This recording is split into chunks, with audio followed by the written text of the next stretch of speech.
Okay guys, today we're going to discuss competitive intelligence and the ethics surrounding it. Competitive intelligence is the information companies or countries gather to gain an advantage over their competitors. This can either be through ethical means or through illegal means, but yeah.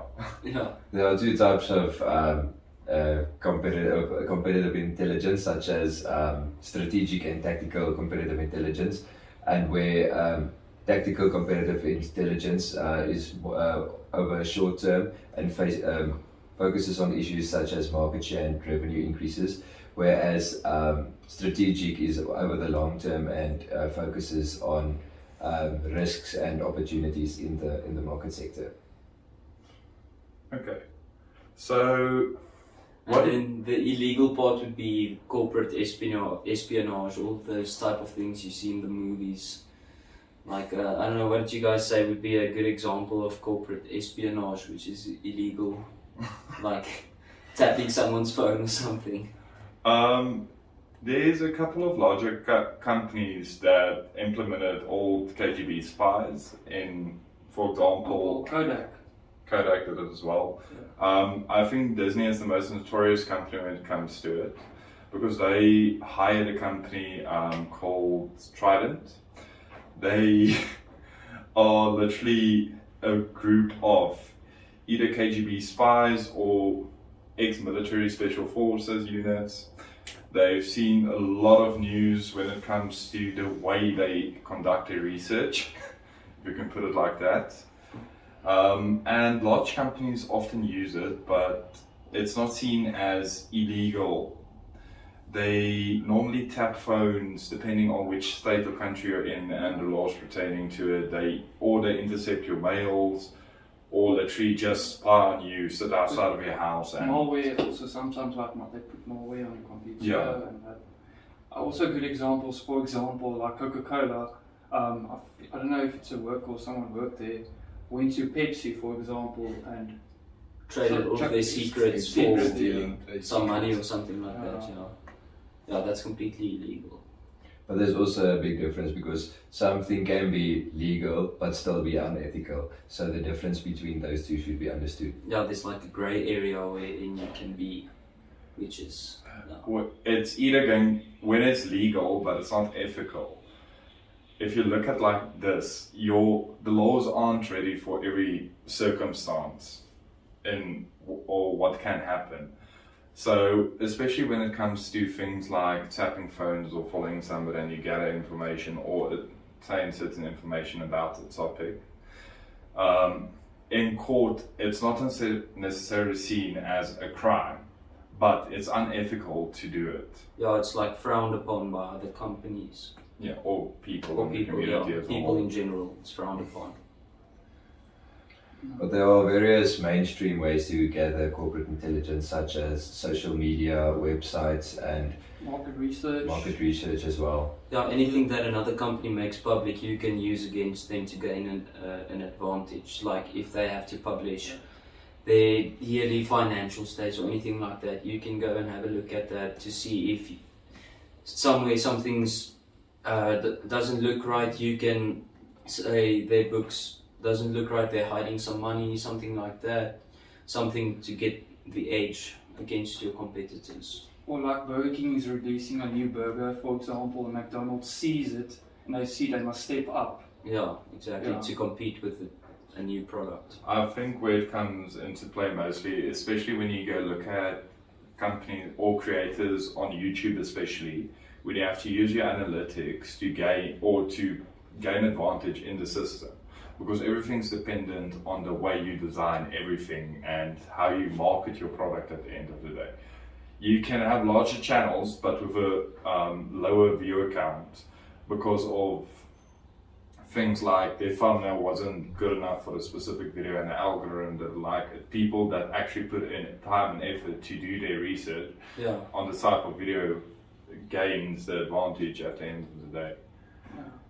And in sporting matches as well, if you go look at basic things, when teams are normally training for a big game or something, they watch old tapes of gain from their competitors. Yeah, And you devise a strategy to beat them or take advantage of your weaknesses. yeah, it's like, let's say the Springboks are playing next week and England against England, and England's playing this week. You can physically go to that match, see what they're doing, what's their game plan, and Check their strategies, Yeah. basically, how they And- work together. make your own strategy based off of that to compete with them.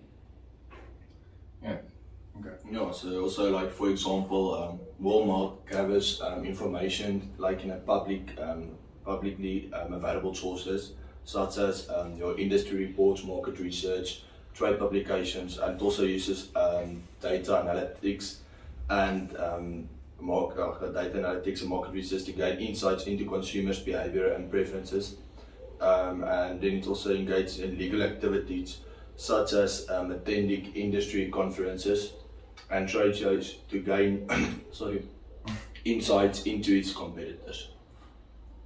And I know like Wendy's gets a lot of its market by tweets. Like sometimes like Burger King gives a comment on like gives a tweet and then Wendy's responds on that tweet in a funny way. Yeah, that's the new thing with social media. You see it a lot, different companies replying on other companies' social media posts to like have a jab at them to say, listen, we're still here, we're watching you. But in this context, you can literally go and look at it because you get, especially on Twitter, where you get a lot of audience response Exactly, yeah. to the company. The company uses the data or analytics they gain from their tweets to see what they need to change in their company, where weaknesses are. They can see what their competitors' weaknesses are. And you can actively engage with your consumers through that way. Yeah, no, So- I think it's one of the best modern age marketing strategies Is social that you media. have. You can comment anything you want, engage with your consumers, literally just ask them, what do you want? And they can tell you. Yeah, no, that's true. But I think overall, when we look at the fact, even if you want to start exporting to a new market, when you have to do market identification or country identification for possible importing countries for your product, it's an extremely crucial part because the more data and information you can get will help you develop a business strategy to enter the market or expand your business and stay competitive.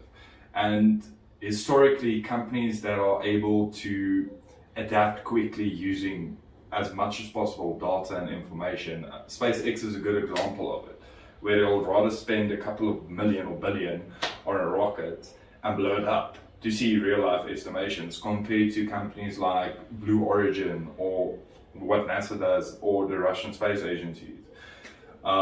And they've seen significant increases in their production capabilities and with their development in the area just because of the fact they took a bit of a different route and they saw this is the best way to attain your data and information to make adjustments. Exactly, it's not a simulation or something, it's the real life thing, it's actual physical data, it happened.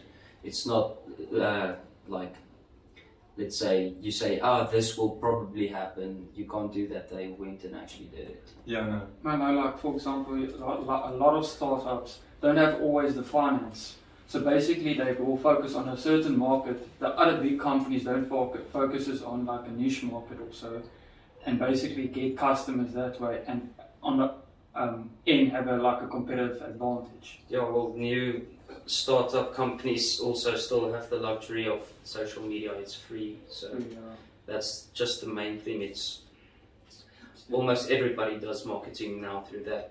You don't see, well, you still see TV commercials and everything. People still watch TV, but you see way more on social media instead of like billboards or newsletters or anything like that. It's always like ads on Instagram or Facebook or YouTube ads, especially. That's a lot. But the main thing, remember, if you post any ads on social media, the company provides you with analytics for your ads. So you can see the amount of people that actually went into your link. You can see the amount of people that tried to skip your link or skip your ad. So, and it also shows your age demographic, gender, everything. So it helps you to identify your specific market segment and who you should focus on. And a lot of older companies don't necessarily want to do it. It's more when it comes to smaller companies, but newer startup companies are more eager in the market because of the era of technology, especially when it comes to the capabilities of AI to compute data at this point, or the server processing powers you have now. It's extremely crucial part of the overall business aspect and strategy planning process. Yeah, that's the beauty of the internet. You have access to all this data free, and at the end of the day, the company that's going to exploit these resources available to you for free is going to gain the most market share at the end of the day. Yeah, no. No, and I also know you can make use of a vendor to do it in an ethically way and basically get information that way. Yeah, you get a lot of you can you can basically use third parties to do most of your research work for you. Most larger companies have departments, but for local businesses or even people that don't see a need for it and just want to find a bit more data about their information or their product, their consumer market, or possible new product ideas, it's a crucial part for them, because you can see where smaller companies started to do a bit more local research. You'll see it in tuck shops and sponsor shops where they see certain products sell a bit more, and that's their demographic. They only focus on those products, so it reduces their overall stock they have to order in. They only order in more of specific products, and it gives them a competitive advantage over the other shops in the area.